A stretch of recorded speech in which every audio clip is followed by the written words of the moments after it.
اما بعد فاعوذ باللہ من الشیطان الرجیم بسم اللہ الرحمن الرحیم ان ھذا القرآن یہدی للتی ہی اقوم وقال النبی صلی اللہ علیہ وسلم انما بعثت معلما اللہم صلی علی محمد وعلی آل محمد کما صلیت علی ابراہیم وعلی آل ابراہیم انک حمید مجید اللہم بارک علی محمد وعلی آل محمد کما بارکت علی ابراہیم وعلی آل ابراہیم انک حمید مجید۔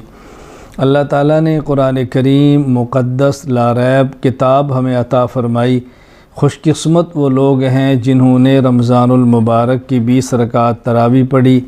20 رکعت تراویح میں قرآن کریم کو مکمل سنایا یا مکمل سنانے یا سننے کی سعادت حاصل ہوئی۔ بہت مبارک لوگ ہیں۔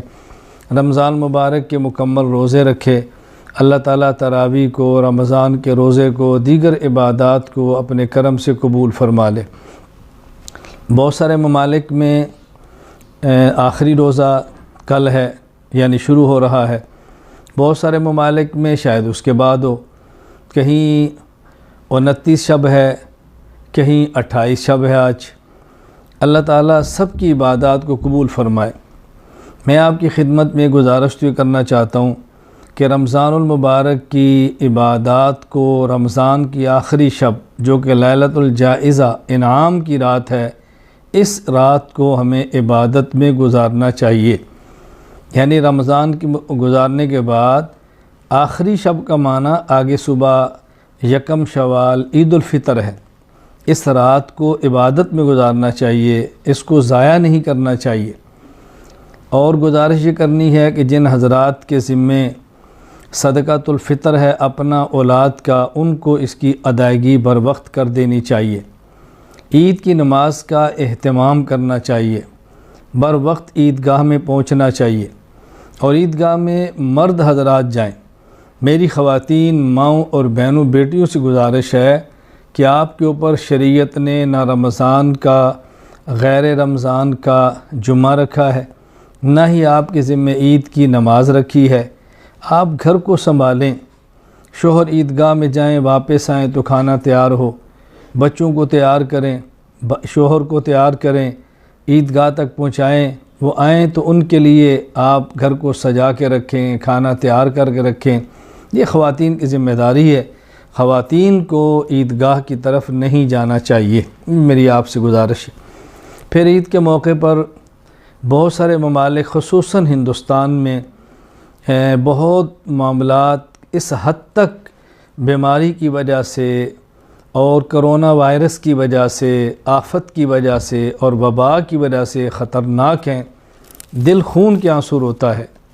اللہ تعالیٰ تمام انسانوں کی حفاظت فرمائے۔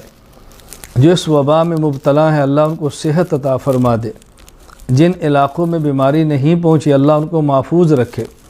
جو دنیا سے رخصت ہوئے ہیں، ایمان پر گئے ہیں، اللہ ان کی مغفرت فرمائے، اللہ ان کے درجات بلند فرمائے، اللہ تعالیٰ ان کے پسماندگان کو صبر جمیل عطا فرمائے۔ اس قدر دردناک خبریں وہاں سے آئی ہیں، ہمارے تعلق والوں کی آئی ہیں، قریبی دوستوں کی آئی ہیں، اور بہت سارے لوگ ہیں جن کی خبریں ہم تک نہیں آئی، ہم دور سے سنتے رہے ہیں۔ بہت دل خراش واقعات پیش آئے ہیں۔ ایسے موقع پر ضروری ہے کہ ہم ایسے لوگوں کی حوصلہ افزائی کریں، ان کے غم میں شرکت کریں اور ان کے دکھ میں شرکت کریں۔ یہ اللہ کی طرف سے آفت ہے، مصیبت ہے۔ اس موقع پر ہمت سے کام لیں، صبر سے کام لیں، اللہ پر توکل رکھیں، اللہ تعالیٰ پر بھروسہ رکھیں۔ مسلمان کی اپنی شان ہے، مسلمان کی اپنی عظمت ہے۔ مسلمان کو دل چھوٹا نہیں کرنا چاہیے۔ آفت آ گئی تو اس کا معنی یہ نہیں کہ گھبرا جائیں۔ جو اسباب آپ کے اختیار میں ہیں وہ اسباب اختیار کریں، جو اسباب آپ کے بس میں ہیں وہ اختیار کریں۔ دوا کا خیال کریں، غذا کا خیال کریں، دعا کا اہتمام کریں، لیکن دل چھوٹا نہ کریں، حوصلے پست نہ کریں۔ اپنے آپ کو دوسروں کی مدد کے لیے میدان عمل کے اندر اتاریں۔ اس کا ہمیں بہت زیادہ خیال رکھنا چاہیے۔ عید کے موقع پر دعاؤں کا اہتمام کرنا، اپنے لیے، اپنے دوستوں کے لیے، رشتہ داروں کے لیے، دنیا سے چلے گئے ان کے وفات شدہ افراد کے لیے، جو زندہ ہیں ان کے لیے اس کا اہتمام کرنا چاہیے۔ بہرحال میں آپ کی خدمت میں عرض کرنا چاہتا ہوں کہ دعائیں بھی فرمائیں، رمضان کی عبادات کو ضائع ہونے سے بچائیں، اور اپنے مسلمان بھائیوں کا بطور خصوصاً بہت زیادہ خیال فرمائیں، پوری انسانیت کا خیال کریں، دوسروں کے دکھ اور دردوں کو سمجھیں۔ ہمیں اس موقع پر سب سے اہم بات یہ کہ جو گزشتہ گناہ تھے اس پہ توبہ کرنی ہے، اللہ تعالیٰ سے معافی مانگنی ہے، اور آئندہ گناہ نہ کرنے کا عزم کرنا ہے، پورے سال کو عبادات کے اندر گزارنا ہے۔ اور میں آخر میں یہ گزارش کروں گا کہ اس موقع پر بطور خاص ائمہ مساجد، علماء کرام، مؤذنین، خدام، ان کا بہت خیال کریں۔ علماء کرام کو ہدیہ دینا، علماء کرام کو عیدی دینا، علماء کرام کی ضرورتوں کا خیال کرنا، یہ خود کریں، خود جو اپنی پوری زندگی دین میں وقف کر کے لگے ہوئے ہیں، تو ہماری ذمہ داری ہے کہ ہم کو مالی اعتبار سے مضبوط کریں، مدارس کا خیال کریں، مساجد کا خیال کریں، مدارس تک اپنے صدقات کو پہنچائیں، اپنی زکوٰۃ کو پہنچائیں، اپنے فطرانے پہنچائیں۔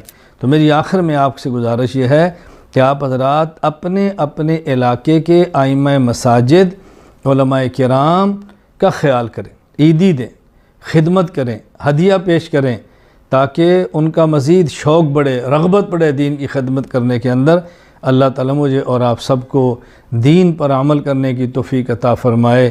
اللہ تعالیٰ ہماری کمیوں کو تائیں اپنے کرم سے معاف فرمائے۔